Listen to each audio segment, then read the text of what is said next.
voluptuous, big snowflakes. It looks like it's kind of sticking too.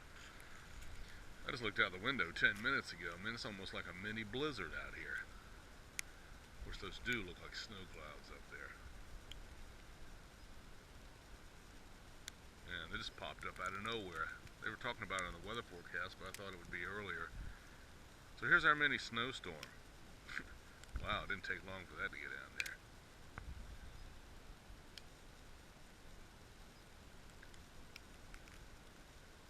I hope it's not more than what I think it is. Anyway. Yep, starting to pick up. It's coming down harder.